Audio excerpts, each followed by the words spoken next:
years, the events that have taken place at this festival have become the focus of the Western world.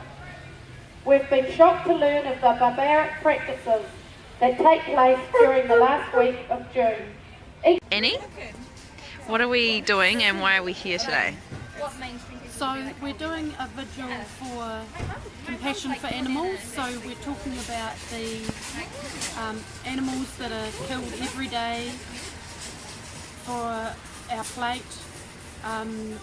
And then we're also doing a candlelight vigil for the dogs of Yulin that have been slaughtered over the 10-day festival in Yulin. And we're just making comparisons that actually the dogs that are slaughtered in Yulin are the same really as the animals that are slaughtered around the rest of the world, all the different animals.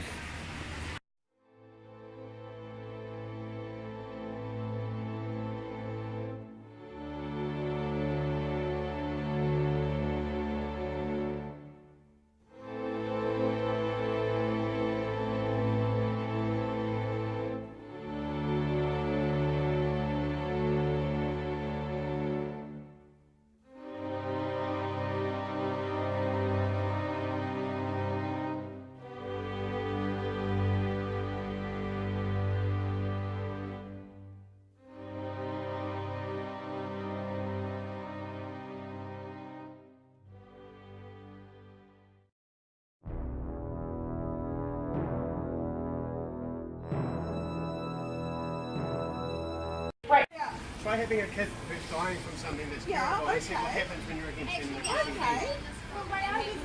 Yeah. So it's not our fault. Friends, not food.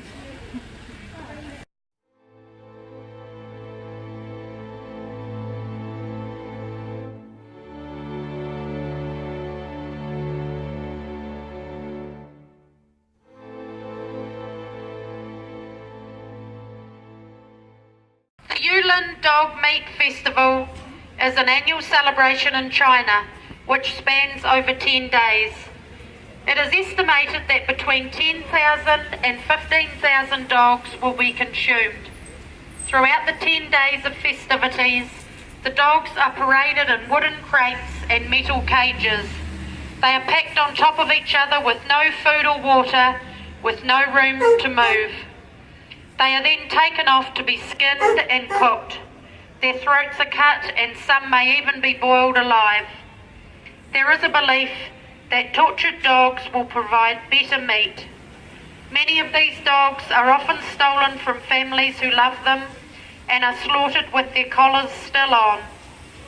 Tonight we stand on the last day of the Yulin Dog Meat Festival as we, alongside many other activists around the world, support the Chinese activists who are leading the campaign against dog meat. We are here to hold a candle vigil for the innocent animals who have been murdered in Yulin. To us Westerners, this dog meat festival appears barbaric, but there are double standards at play. A dog to us is considered a companion animal. Did you know that a pig is as loyal, intelligent and playful as a dog? The biggest difference between pigs and dogs is the way we treat them. Are dogs more special than pigs? Hell no! What about cows? Hell no! They are intelligent, very socially complex, have strong emotion and develop strong friendships over time. Are dogs more important than cows? Hell no! Cows, pigs and birds raised for food are routinely treated in ways that would result in criminal prosecution if these same abuses were inflicted on cats or dogs. Are dogs more special than cows, pigs and birds? Hell no! Again! What has occurred over the last 10 days at the Yulin Dog Meat Festival in China is beyond comprehension. But Yulin is everywhere. Yulin is not just in China. Yulin is in New Zealand. Yulin is here in Christchurch. What has happened to the innocent dogs in Yulin happens every day to innocent animals here. Please don't turn away from the truth. In a world full of violence and cruelty, The choices you make now will affect the future of all life on this planet. Hey, so you would have seen some of the footage from our Yulin dog protest, demonstration, whatever you like to call it, from last night. I'm recording this the following morning. And I thought I should give you a wee rundown of what happened, what sort of responses we got, because my phone died, I'm so sorry, and I wasn't able to capture the rest of the footage. Now, you will probably see a short clip of a guy arguing with some of the others, and he was really upset about people being against medical testing of animals. I think he suffered from a disease himself, and unfortunately it's really not the best sort of scenario to be able to talk with someone about that sort of thing.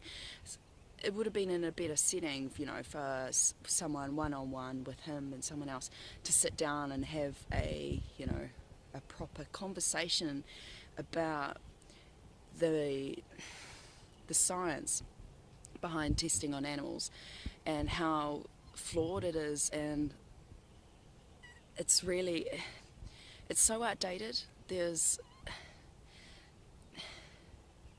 And I guess I'm not going to go into the medical science in this video, but you know, testing for something on a rat is not going to be the same as testing on a human body. We're so different in so many ways, but also yet the same. But those differences just really don't make it okay to be able to test on them. It's just such flawed science. And okay, I won't bother going on about this. I'll just... yeah, so he was really not happy with that, and I was really confused. We were all really confused in how he'd come up with this, because all our signs were talking about animals for food. It had nothing to do with medical testing. We didn't talk anything about medical testing. So I don't really know how he come to the conclusion that we also are against medical testing on animals, which we are, but it was a bit bizarre how he was able to make the two connections. I don't know, maybe he'd had some sort of interaction with animal rights activists in the past, and they'd said that they were against it as well. And then we also had some really, really great responses. We had quite a few people, you know, walking past and encouragement. We also had a few people that were Chinese, and there were definitely even some that were from Yulin, so from the area in China where this festival actually occurs, and they're not in favour of it either. We also had an older man who came over, and he said he was vegetarian, and he said that we were doing a really good thing, and we had a really, really good yarn with him. And there was another young fella who came over, and he was talking about he was actually genuinely interested in what we were doing. Like, he was genuinely wanting, like, he was starting asking us questions, and he was kind of like, oh, so, you know, are you vegan? And we were like, all like, yes. And he was asking us really cool questions, and it must have been so difficult for him, because there was like, he would speak and there'd be like 5 of us all speaking at once. It was really, really hard. Because he was just so open to it, and he wasn't kind of, you know, some people just sort of ask questions so they're getting into an argument with us, but he was really like just genuinely interested, and I got to talk to him a little bit, sort of just one-on-one, and the key is to always sort of ask them their name, make them feel important as well, like their opinion matters, and what they think is important as well, and then they're a bit more open to what you're saying. But, you know, I asked him some questions about, you know, has he worked in a slaughterhouse, and, you know, and he was sort of like, no, but, you know, my friends have, and we were sort of like talking about that sort of thing, and I was sort of saying, yeah, about like every animal I ever seen lining up ready to be killed, you know, they know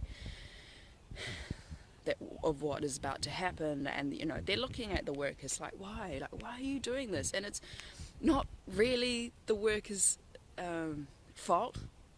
You know, it's so sad that these people you know, having to work in places like this, and, you know, we're trying to explain to them that as consumer preferences change, then markets are going to change as well, and then workers will find work in different areas of like maybe different industries, new things that are popping up that are obviously more vegan.